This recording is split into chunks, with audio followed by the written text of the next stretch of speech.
Good morning to everyone. Thank you so much for joining us on our webinar this morning with Soil Carbon Science 101. My name is Jan Thomas. I'm a training coordinator with the Center for Technical Development, or CTD, in excuse me, in Washington here, and I'm pleased to be here to help host and moderate today's webinar. The CTD exists to help provide training and professional development opportunities for district staff, as well as to help facilitate sharing and networking. So I just want to give a big thanks to Dani and Karen for bringing this webinar to the CTD, and remind you all that if you have ideas for webinars, trainings, programs to share, please do reach out to us. We would love to hear from you and help coordinate a webinar. Just a couple of quick logistics. We are in a meeting format, so you all have control of your own cameras and mute buttons. So please do stay muted unless you're actively asking a question. I think we are going to have a couple different places for questions during the presentation, and those can go in the chat box, or you can raise your hand and we'll call on folks directly. We are recording this webinar and it will be posted on the CTD website in the training library in just a couple days, along with Dani's slides. And I think that's all I have. So I'm going to turn it over to Karen, who's going to kick us off today. Thanks, Jan, and good morning, everyone. Happy you could join us. It's my pleasure to introduce our speaker today, who's Dani Gelardi. She's the Senior Soil Scientist and Climate Coordinator at the Washington State Department of Agriculture, where she leads soil and climate efforts for the agency, including the Washington Soil Health Initiative. She is also an adjunct faculty at Washington State University in the Department of Crop and Soil Sciences. She received her PhD and master's in soils and biogeochemistry from the University of California, Davis. And we're just really happy to have her here today. So without further ado, I'll hand it over to you, Dani. Thanks, Karen. Can you hear me okay? Awesome. Hi, everyone. Thanks, Karen, for the introduction, and Jan for having me here today. I am very excited to talk about probably my favorite topic to people who actually want to talk about it. Usually it's just me kind of clearing a room at a cocktail party. So welcome. Let us talk about soil carbon. If you work in agriculture or in climate, or if you've been paying attention to the news at all, you've probably been hearing about carbon, and specifically soil carbon. So today I hope to provide just some of the basics of soil carbon science so that we can all better interpret what's happening in the popular press and better make decisions for our farms and our farm stakeholders that are rooted in science. So it's a big topic to cover in just a short webinar, but I hope to at least begin to address some of these questions. What is soil carbon and how is it stored? How is it impacted by management? How do we know how much is actually in there? And importantly, how can we increase it? After each of these sections, I'll pause and check in on the chat. I won't be able to see it while I talk, but there will be a kind of a quick pause after each section, and I'll see if you guys have any questions and try to answer them along the way. So where in the world is carbon San Diego? A question I ask myself every day. Carbon gets a lot of attention, mostly because atmospheric concentrations are increasing. This, of course, makes big news quite regularly and kind of has an urgency to the carbon discussion. And the carbon in plant biomass also gets a lot of attention, mostly because it's visible. We've known it's there for a long time. We can see it. It's fairly easy to estimate how much is there. But today we're here to talk about the invisible carbon sink that is beneath our feet, which importantly is actually a larger carbon sink than the vegetative and the atmospheric carbon combined. So we're talking a massive terrestrial store of carbon. In the soil, carbon exists in many, many different forms, but broadly, the kind of first split in categories that we talk about is organic and inorganic forms. So here on the left, we have soil organic matter. This is the 1 to 5% of most soils that is not made up of minerals, air, or water, but is instead made of animal and plant tissues in various stages of decomposition. So you'll often hear soil organic matter or soil organic carbon used interchangeably SOM or SOC. It's not incorrect necessarily, but soil organic matter is roughly 58% soil organic carbon. The remaining portion of soil organic matter includes other essential plant nutrients like nitrogen, phosphorus, sulfur, as well as a lot of hydrogen and oxygen. Here on the right, we have soil inorganic carbon. This is primarily found as carbonates in arid environments. So if you're in Eastern Washington, for example, you've probably come across a caliche layer or a sort of hard pan of calcium carbonate beneath the soil surface. And this is actually rich in carbon. It's just inorganic carbon. And while carbonates are an important component of soil carbon, they're generally considered more difficult to increase via agricultural management. And so we don't talk about them as much in the soil carbon or regenerative agriculture space. They're mostly just in arid environments, and altogether they represent a smaller pool than the organic carbon here on the left. There are, however, some strategies to increase soil inorganic carbon. You may have heard of things like enhanced weathering or crushed basalt amendment.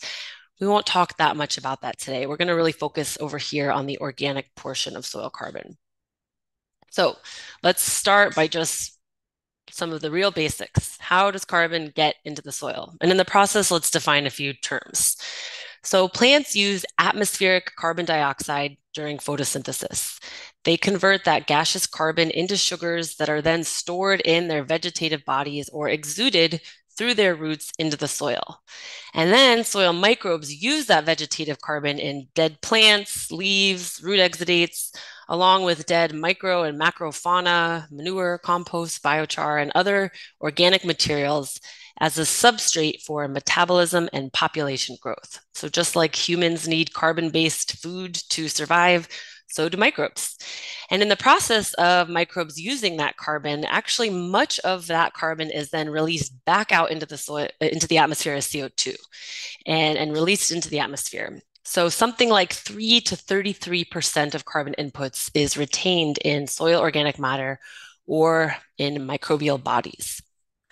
So I just want to define a couple of terms that often get used interchangeably. And again, it's not incorrect, but there are some nuances that are important to think about when you're trying to interpret popular press stories or even policies that are coming out. So the biophysical process that I just described, by which gaseous carbon is drawn down, processed by microbes, and added to the soils, is called soil carbon sequestration.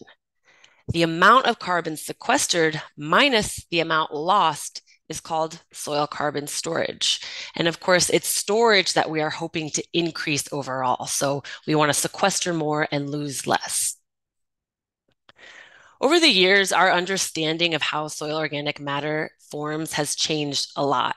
If you studied soil science at any point prior to the last decade, you may remember seeing these figures about a process called humification.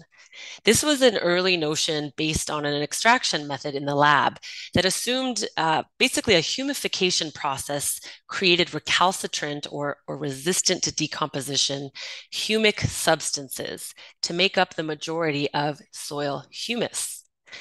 As research techniques have advanced, however, we found that a lot of these humic substances were mostly just an artifact of the harsh chemical extractions we were doing in the lab. So when they looked at actual naturally occurring soil organic matter, they found that those distinct humic, fulvic, and human categories didn't really occur naturally in the soil. We now talk a lot less about humification, but instead talk about the microbial filter. This change in the soil organic matter paradigm brings soil microbes to the front in the formation of soil organic matter. And this is important because a lot of people on this call are probably really excited about soil health. And part of what's so great about soil health is that we're finally talking about biology. And that's true also in soil organic matter formation paradigms. Rather than just breaking down plant materials until what is left is soil organic matter, we now know that soil microbes are actually producing the compounds that become soil organic matter. And when they die, their necromass also becomes soil organic matter. So here's a kind of flow chart for what that looks like. The carbon comes in, passes through the microbial filter somewhere around this phase, And ideally, it makes it all the way to becoming associated with minerals. You may hear the term mineral associated organic matter, or MAOM, quite a bit in the natural climate solutions discussion, because that's the section of organic matter that is most protected from various loss pathways. So once it associates with minerals, it's considered a lot more stable or recalcitrant. However, I like to show this figure in reverse, because even that really stable mineral associated organic matter does have its own loss pathways. Each of these phases has different potential to be lost, either through leaching or transporting deeper into the soil through respiration, microbial respiration, and so on. So I show this to emphasize that soil is not just a sink or a source of carbon, but it's really a part of the carbon cycle. Another way to look at the carbon cycle is to think about soil microbes like a little factory that both charge and draw power from a soil organic matter battery. So the charging process, like we've talked about, is called soil carbon sequestration. And then mineralization is how microbes utilize soil organic matter for various ecosystem services.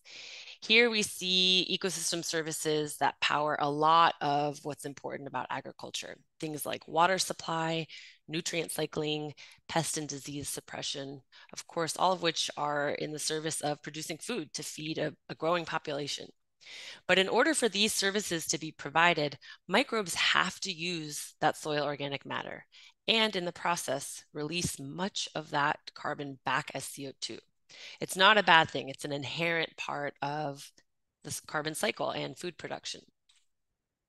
And of course, agricultural services are not the only thing that soil organic matter provides. I think we talk a lot about agriculture in this space, but humans are not the only ones that benefit from soils and soil organic matter. They're an incredibly large sink for soil carbon, and therefore help us regulate climate and mitigate climate change. They're also incredibly important for water storage and filtration, and for providing biodiversity habitat for macro and micro flora and fauna. Okay, that's kind of the quick and dirty soil carbon science 101. Next, we're going to talk about how agricultural management impacts it. And I'm going to quickly check the chat. And we have someone here from Nigeria. Welcome. I'm so happy you're here. I'll pause just for a few seconds and see if anyone wants to ask something. And if not, I will keep going.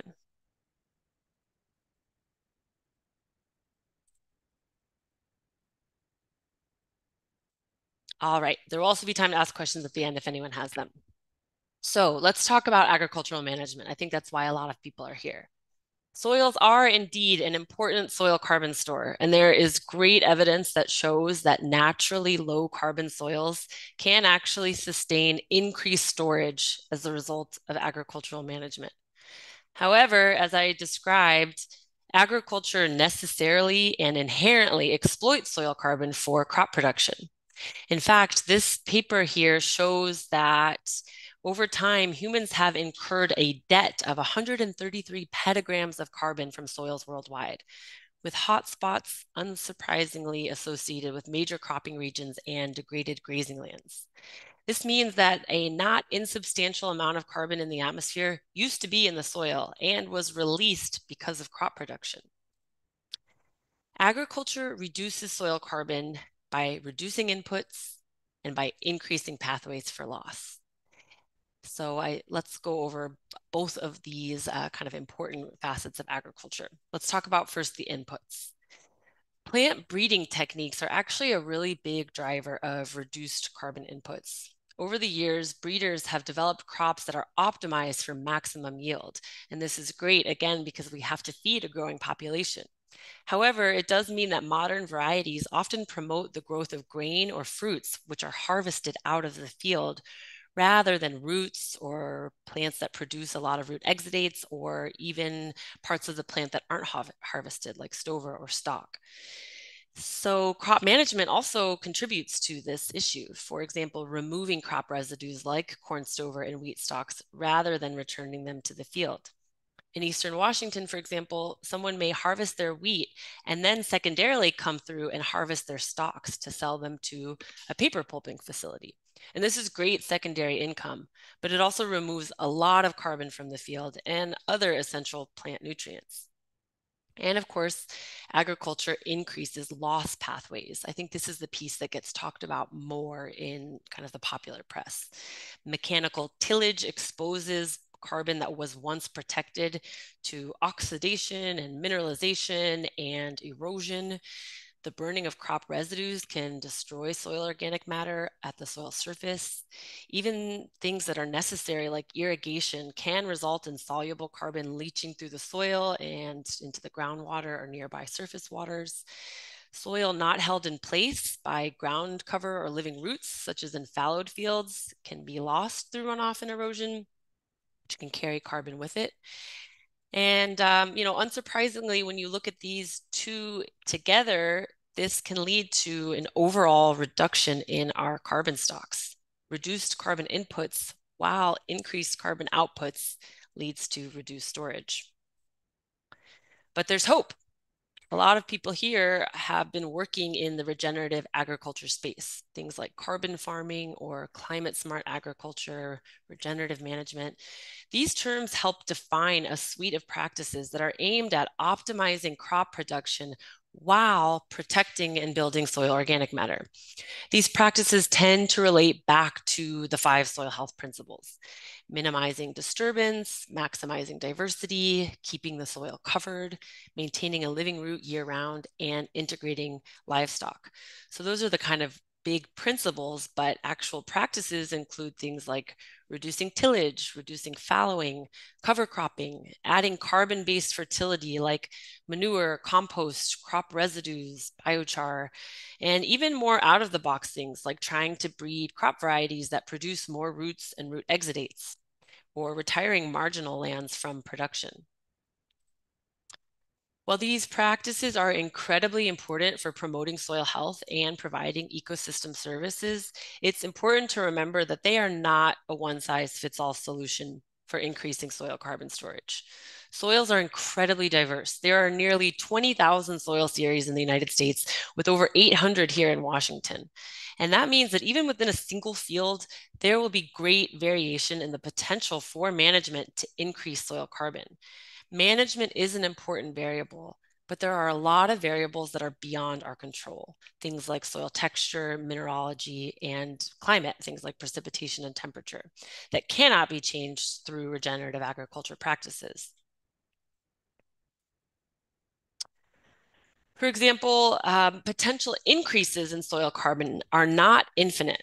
Many soils will have a sort of natural equilibrium, what is frequently called a saturation point, after which the gains as a result of management can plateau or sort of level out. And this will be different in different soils. Soils with more clay or more reactive clay minerals will have higher carbon carrying capacity. And of course, soils that are already degraded or very low in soil carbon will be able to gain carbon quicker than perhaps a soil that's already at or near its saturation level. Much of the carbon that's added after this is still important because it helps feed microbes in this kind of particulate organic matter phase. However, it's a lot harder for that carbon to be stored in a more recalcitrant form to increase overall soil carbon stocks. You may also remember your stoichiometry lessons from high school chemistry. Note here that even though we have enough bread and enough lettuce to make 3 sandwiches, we have only enough ham, I think that is, to make 2 sandwiches. And so we only get 2 sandwiches. And it's no different with soil carbon storage. Other essential nutrients like nitrogen, phosphorus, and sulfur are required for the conversion of carbon inputs into soil organic matter. Remember that soil organic matter is only about 58% carbon, and so we need those other ingredients as well. That means that in some cases, practices that literally add carbon to the soil do not necessarily build soil organic matter or achieve increased soil carbon storage if other inputs are not also present. I've included a link here, this bottom paper, to a paper, a recent review paper that really highlights how essential stoichiometry is for building soil carbon and sort of goes through the different regenerative agricultural practices with a stoichiometry lens. And throughout this presentation, I've included some papers that are relevant. I'm also happy to share resources if anyone wants to talk about them later. The final complicating factor I want to point out is that soil carbon storage is not permanent. Remember, it is a cycle. Even that stable, recalcitrant, mineral-associated organic matter can be lost. This means that you could spend a lifetime trying to accrue soil carbon only to have it lost in a few years through intensive management or other unforeseeable events like a well going dry or several drought years or heat domes. And this really highlights the importance of sustained land tenure and having policies and programs in place to incentivize long-term stewardship, because an increase in one year is really, really important, but can be reversed in the next year. So let's go back to our regenerative agricultural principles and practices. It's not surprising that they don't all increase soil carbon in all conditions. I can't go through individual studies, but again, I'm always happy to share resources. But briefly, there have been studies that show, for example, conservation tillage has increased, decreased, and had no effect on soil carbon, depending on a lot of variables. In fact, one meta-analysis determined that reduced tillage across all conditions evaluated globally actually reduced yields by an average of 5.1%. And of course, reduced crop yields may require more land be converted to agricultural production. That may mean deforestation or native prairies being put into production, which of course results in a net soil carbon loss overall. Another example is that the impact of cover cropping on soil carbon has been observed to be pretty specific to the conditions. So fine texture soils have a greater impact from cover cropping. And because of stoichiometry, when a nitrogen fixing legume is also present in the cover crop species mix. This is why I like to talk about soil health and not just soil carbon, because conservation practices deliver benefits beyond just soil carbon sequestration. I encourage people to not miss the forest for the trees and think only about climate change mitigation, but in fact, climate change adaptation and the role that these practices can play in helping producers and society stay resilient through a changing climate and helping us adapt to climate change, even in cases where these practices don't mitigate climate change. All right, next up, we are going to talk about measurements and estimation, and I see a few questions in the chat.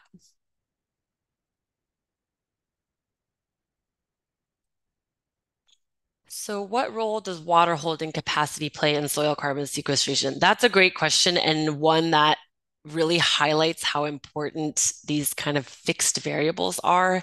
It is a lot easier to build soil organic matter when you have irrigation or when you can sort of stimulate soil microbes and decomposition through a solid water supply. So it's a bit of a feedback loop where more water can help you build soil organic carbon, and soil organic carbon can help you store more water.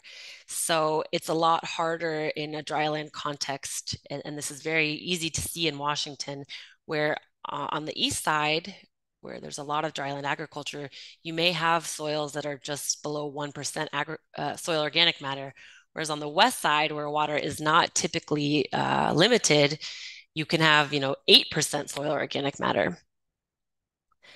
And I have another question about CO2 fixing microbes. I'm not sure I totally understand the question. So at the end, Victor, I encourage you to ask it. I think we may cover some of this in the next section, but I also am happy to talk more about it. Okay, so now we're going to talk about measurements. I've mentioned many times that soil carbon is contained in what we tend to call different pools that are stored in the soil for variable lengths of time. And so let's talk about some of the ways we measure those pools. The most commonly tested carbon pool is called soil organic carbon, or SOC. Again, that's about 58% of soil organic matter, SOM. If you do not have carbonates in your soil, you may also get a result back that says this is total carbon, or TC. It's a lot of acronyms to remember. But fortunately, you do not need to measure all of these. If your lab has only SOM or SOC, that's okay, because they're really easy to convert back and forth using these calculations.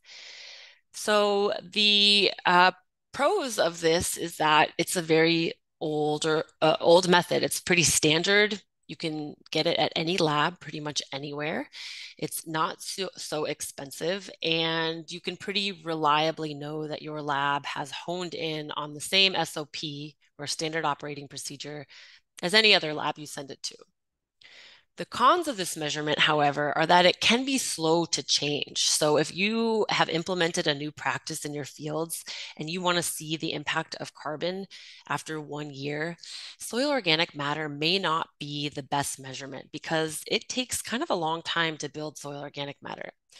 The other con is that this measurement does not help you know anything about the quality of that carbon or the persistence. For example, you could get a result that shows you have really high soil organic carbon when you accidentally just took a soil sample that had perhaps an animal just defecated there, or perhaps you just added compost. And so you're really measuring compost carbon, which will quickly decompose. Honestly, total carbon can even pick up on things like microplastics, which are carbon-based. And so this doesn't really tell you a lot about the persistence of your carbon. However, there's a lot of new measurements coming online that help you get more at that quality or persistence. Permanganate oxidizable carbon, often called POXC, measures the amount of carbon that is oxidized by a very strong oxidizer called permanganate. This is a newer test aimed at learning more about soil carbon quality and persistence. This measurement was once called active carbon because for a while it was believed to represent the fraction of carbon that was available for microbial consumption. But in fact, the opposite interpretation has emerged in recent years. Comprehensive studies just this year actually have showed that POXC is actually measuring much more stable forms of carbon, things like phenolic and aromatic compounds in lignin, for example. So these compounds are not necessarily microbially available, but actually likely already processed by microbes. This is actually really exciting because what it may indicate is carbon that's on its way to becoming stored for the long term. This method also changes more rapidly than soil organic matter. So perhaps if you, after only 1 or 2 seasons of a management change, are curious about what it's doing to carbon, you want to look to POXC instead of soil organic matter. And it has been linked to soil health practices, with more conservation practices having more POXC. So it's an exciting new measurement. However, the con is that it is new and our interpretation of it is still evolving. If you got a POXC measurement 5 years ago, what they told you it meant would be different than what they tell you it means today. And so we're kind of all on this journey together.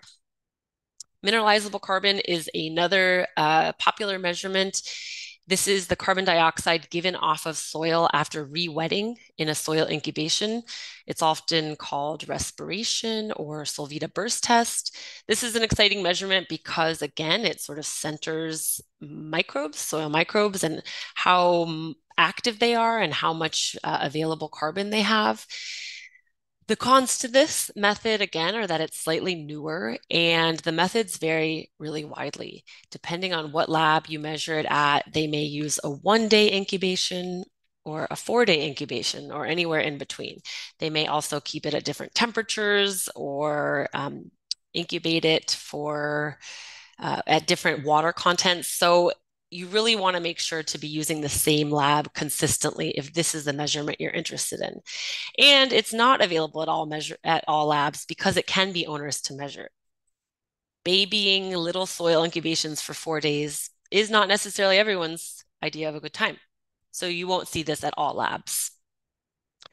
Particulate and mineral associated organic matter are another measurements that are important in this discussion. You've heard me talk about MAOM and POM, and this is really considered the gold standard of carbon measurements. It provides a lot of information. This measurement tells you what of your carbon is associated with minerals, and so how much of it is likely very stable, and how much of it can be lost through microbial processing and mineralization, or hopefully can make it over into the MAOM category. Provides a lot of information. It's also not chemically defined. So remember those humic substances we talked about? This doesn't expose soils to harsh chemical extractions, and in fact is really just a size fractionation. The cons of this method are that it's not really available at almost any labs. You really have to be working with a university researcher to get these measurements, at least at this stage, because it can be onerous to measure. So we're going to put all of those pools together in a single figure. Soil organic matter, this big blue circle, 58% of which is soil organic carbon. Within that, we have different pools, potentially mineralizable carbon and permanganate oxidizable carbon. Those are not necessarily distinct and may have overlapping components to them. There's also POM and MAOM, which at this stage may be well correlated with MnC and POXY. There's a lot of research to indicate that POM is measuring MnC and MAOM is measuring POXY, or sorry, vice versa. POXY is measuring MAOM, MnC is measuring POM. All of that means is that even though you may not be able to measure these things in your lab, POM and MAOM, it's possible that POXY and MnC, which are more available, are sort of getting at that. And that's an evolving area of research. If that sounds like a lot, it is. It definitely keeps me up at night. These measurements are at the cutting edge of carbon estimation and measurement, but we have to remember that our understanding and our scientific capacity is changing all the time. Recall the humic substances of yesteryear. It's quite possible that one day in the future, today's soil health carbon measurements are similarly considered obsolete. So again, we are sort of all on this journey together. But there are a lot of things that you can control. So I want to talk about sampling methods. There are more decisions to make than just which measurements to take. So methods matter. And let's talk about those different methods. Your soil carbon results are highly influenced by when you sample. There's research that shows that soil carbon measurements have a sort of seasonal flux, up to 14% in some conditions. And so if you sample in the spring in 2023, you want to make sure you sample in the spring in 2024 so that the difference you see isn't just about sampling time. How you sample matters, how you store your sample matters. If what you're interested in is microbial mineralization, you don't want to seal your sample in a bag where you're creating anoxic conditions and basically lysing all of your microbes. If you are interested in soil carbon stocks, so not just the percent of carbon, but the actual quantity in your soil overall, you have to measure bulk density. And that is not an easy thing to measure. There are a lot of methods, a lot of challenges. That's for a whole another webinar. But note that that is one of the variables. And of course, what methods your lab uses and the calculations and statistics you use to calculate things like soil carbon stocks. In-field sampling, of course, is the most common. If you Google it, there is a million different resources about how to do it, when to do it. The pros of this are that you are actually taking your soil and sending it to a lab and getting a measurement for your soil. The cons, of course, is that there are a lot of decisions to make. Recall that soils store carbon differently based on texture, depth, mineralogy, climate, even within a single field. So taking sufficient samples to account for variability can be prohibitively labor and cost intensive. You have to decide, how many samples do you take? How many subsamples goes into each sample? And importantly, how deep will you sample? It's common to sample only from the soil surface, but there is so much carbon that exists all the way down to the bedrock. And so, if you're sampling only the top 6 or 12 inches, this can lead to false conclusions that carbon is being lost or gained as the result of management, when it's actually just being vertically redistributed. So we'd like to sample all the way to bedrock every time we take a sample, but of course, 6 or 12 inches is just what's more practical. Luckily, there are other strategies. Soil carbon modeling may be a strategy to kind of overcome all of the challenges of resource-intensive soil sampling. You are probably familiar with models like CropSys or Comet Farm, which can estimate the carbon sequestration potential without soil sampling. However, for models to be built at all, they do have to incorporate existing sample-based data sets. So their accuracy hinges upon data quality and availability in any given region. And there are many, many variables included in the models. Does your model include factors like crop type? Comet Farm does, but Comet Planner does not. Does your model include the influence of microbes or mineralogy, whether or not plant litter is returned to the field? What depth are you modeling? And does it model the fact that we are in a changing climate and things are getting hotter and drier? Not all models include all of these factors. Also, can the user input site-specific data? For example, if you already know you have 2% soil organic matter, can you start your model by entering that number, or does it just assume based on publicly available data sets? Models are great because they provide swift and inexpensive estimates, and they spare technical assistance providers from having to go out and soil sample. So overall, they reduce monitoring and verification costs. However, they have variable success in making accurate predictions due to all of the different variables we've talked about. An over-reliance on models can contribute to inaccurate estimates and some bigger social challenges, which we'll talk a little bit about when we talk about soil carbon markets next. Fortunately, there's new technology coming online. So, for example, there's a company called Yardstick. This is their probe here, who have built a probe that can measure soil carbon down to 3 feet using infrared spectroscopy. There's other spectroscopy methods too, where there's like a little roving robot that you can put a sample in, and in the field it can measure. This is great because instead of collecting sample after sample and then sending it to the lab and waiting for a result, you can just stick the probe in the soil as many times as you'd like and account for all of that variability. And in fact, spectroscopy has been deemed reliable enough to be added as an acceptable quantification method in new Vera soil carbon protocols. But of course, this is new technology, so you're not likely to see one of these at your conservation district, at least not today. The technology is nascent, it's not yet widely available, and I have no clue on what something like this may cost.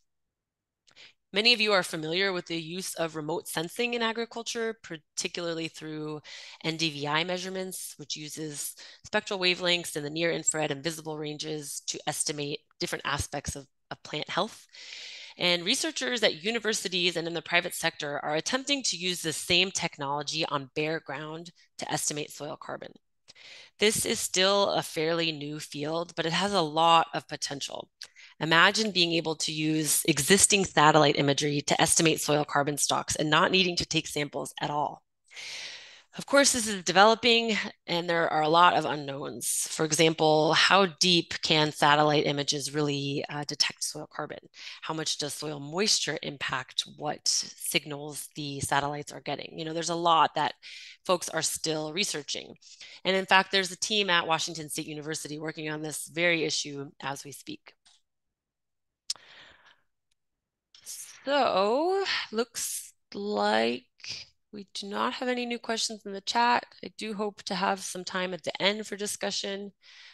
So we are going to go into our final question, which is how do we increase soil carbon?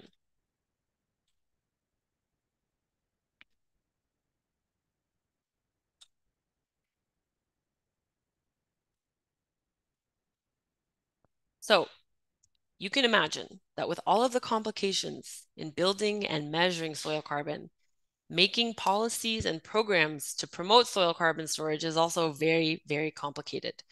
Some colleagues and I recently published an analysis of different policy and program strategies from across the US. And a lot of what I'm presenting here today is in that paper. So I'll provide a QR code at the end if you're interested. And I don't have time to go over all of these strategies, but because we're talking so much about soil carbon science, I want to highlight one tricky question that comes up when you're building programs to build carbon. When we talk about voluntary and incentive-based programming, one of the first questions that arises is, should we pay for performance or should we pay for practices? In other words, should a grower be provided with a specific dollar value for every additional molecule of carbon they're able to store? Or should they be provided with a payment to implement a new practice, like cover cropping or reducing till, in the hopes that it will sequester carbon, but without the guarantee? That is a very familiar model from programs like the NRCS EQIP or in Washington State, Sustainable Farms and Fields.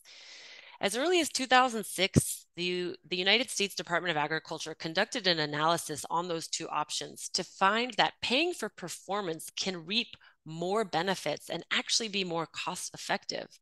However, they are very complex to implement. And this is unsurprising given all that we know about how hard it is to even measure performance in the soil carbon space. So because of this, we have tended to lean towards paying for practices in the hopes that most of them will lead to performance in the form of increased soil carbon. Carbon markets are one strategy that actually does pay for performance by contracting with a grower who agrees to implement new practices and then paying that grower later for the soil carbon they sequester. There is a lot of attention and funding in this space right now. And actually, because of that, carbon markets have been a great driver of innovation. We may not have the spectroscopy or remote sensing measurements if we didn't have all of this interest driving quantification of soil carbon. But of course, there are major challenges with markets. I won't go over all of the various social aspects of markets, but instead just focus on some of the scientific challenges. As I've described, it's really, really hard to know if your practices are going to, or already did, increase soil carbon. This creates challenges when soil carbon is being used as an offset for other emission sources. For example, if a factory continues to emit greenhouse gases or maybe even increase greenhouse gases in exchange for paying a farmer to sequester carbon elsewhere, that is not actually guaranteed. This can lead to a net increase in greenhouse gases or social inequities by just moving pollution from one neighborhood to another. A group called Carbon Plan recently reviewed the 17 most common soil carbon offset protocols to determine that half of them only scored 1 out of 5 in terms of their scientific rigor, in terms of whether or not that practice would have happened anyway, in terms of the permanence of the soil carbon and the protection for growers. So this is not a webinar about carbon markets. There are a lot of pros and cons, but it is important to note that those challenges in measuring soil carbon or building soil carbon do have real impact on the marketplace.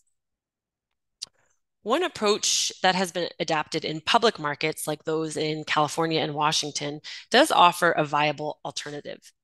In these markets, soil carbon is not listed as an offset.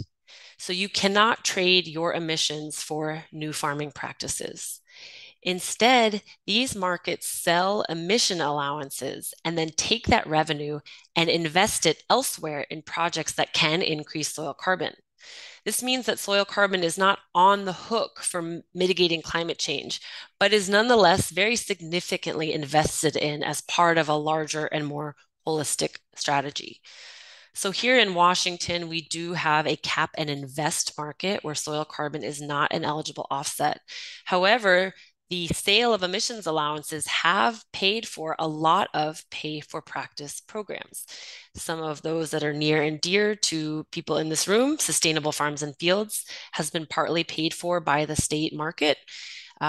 We have a new compost reimbursement program at WSDA. So again, we are paying you to apply compost. We are not paying you to sequester carbon, so practice instead of performance. And a new program coming online called STAR, where it actually started in Illinois, but is new to Washington, where you can sort of brag about your conservation practices through a branding initiative. And these were all invested in by the state market. Because soil carbon is dynamic and complex and encompasses so many scientific, social, and economic questions, it really requires a sort of similarly complex and multi-pronged strategy to increase it. So whether you are paying for practice or paying for performance, or using models versus using samples, in Washington, we've attempted to build soil carbon within a soil carbon policies within a framework where science informs policy, which supports practice, which in turn should improve science. So having a lot of different stakeholders at the table, which of course is one of the reasons I'm excited to be invited to talk with the Center for Technical Development today and a lot of technical assistance providers, because this is an all hands on deck issue. This is more than just climate mitigation and carbon sequestration, but about preparing societies and growers to be resilient through future climates and helping us all adapt. So a lot of what I've presented here can be found at this QR code in the top right. This is a paper that is mostly about programs and policies, but also kind of covers all of the science that we talked about, including the measurements and estimation. And with that, I will look at the chat, but also anyone, please feel free to ask questions. Who are the PIs at WSU looking at remote sensing techniques? So Kirti Rajagopalan has a grant proposal in right now and does some of this work already. She has been using remote sensing to estimate double cropping and cover cropping in the state. But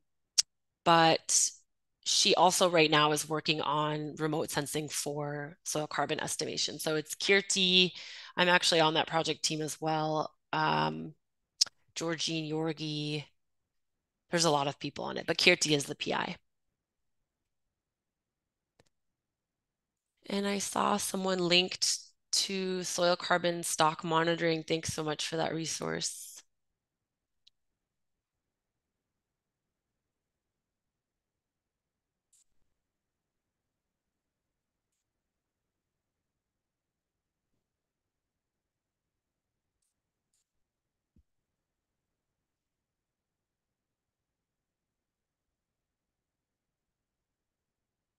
You mentioned up to a 14% seasonal flux in carbon for a test site. What elements would create more or less flux in a field or crop?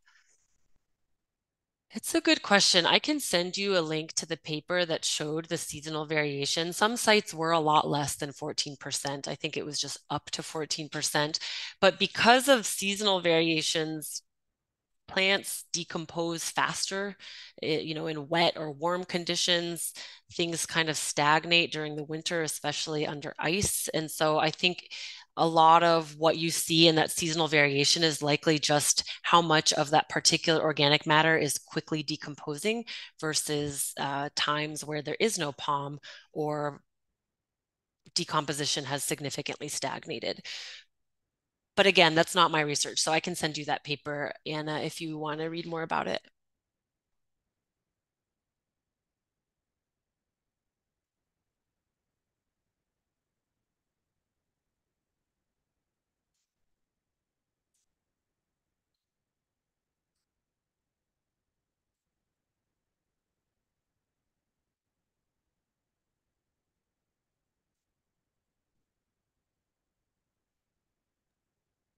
Thank you so much, Dani. And yeah, folks, feel free to just type your questions in the box, or if that's giving you any trouble or you just prefer to ask directly, go ahead and just raise your hand and we can call on you and you can unmute and ask directly as well.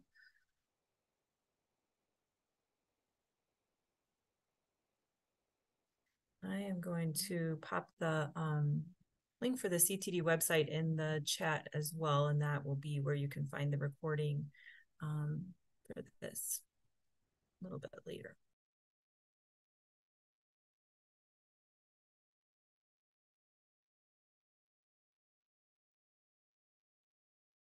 No worries if there are no other questions. Anna, while I have you here, I'm going to pull up that resource and drop it in the chat so you don't have to reach out later.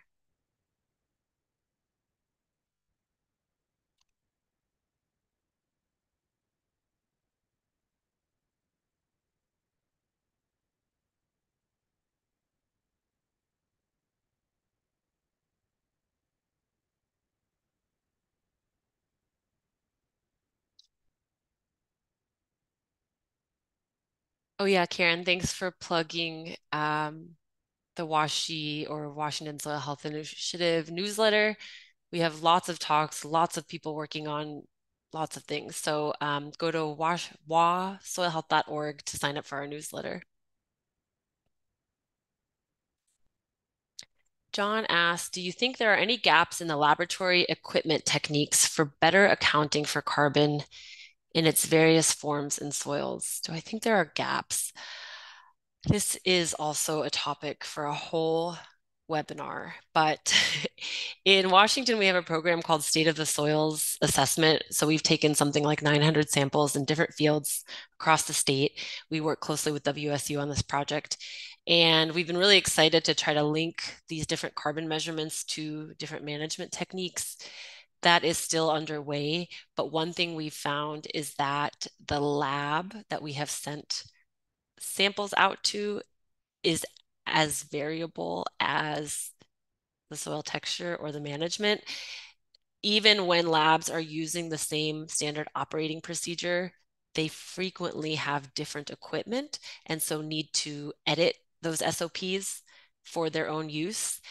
And sometimes they are interpreting things totally different ratios of sample to extractant or different incubation times based on how long their incubators can hold samples because of the high throughput.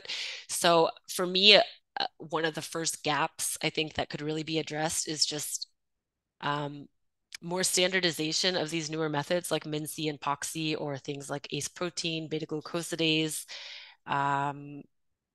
even water stable aggregation. Your method really influences results. And it's a bummer if you tell a grower that their management is what influenced the results when actually it's just because you sent two samples to two different labs. So for me, standardizing methods is a gap that needs to be addressed. And hopefully through our project, we're helping with that.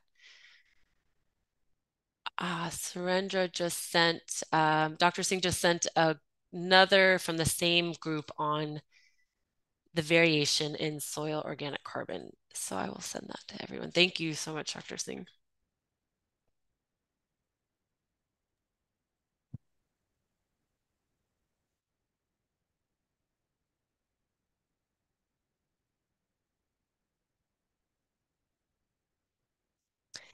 Yeah, Jonathan, thanks for that. I agree.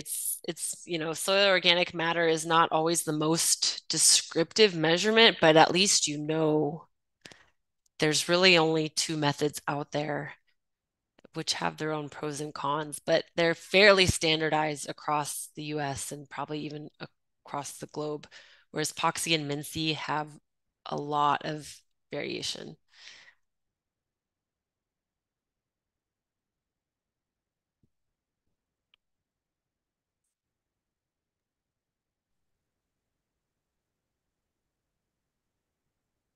WSU is a partner on Climate Smart Grant looking at practices with potatoes and rotational crops, including hemp. Is this something that you are involved with as well? I am not involved with that. I actually was a part of a team that submitted a different Climate Smart Potatoes grant that was not funded. So I think David Gang is the PI for WSU on that. We work together kind of broadly through the network. So hopefully what they learn there, we can also help bring to the general public.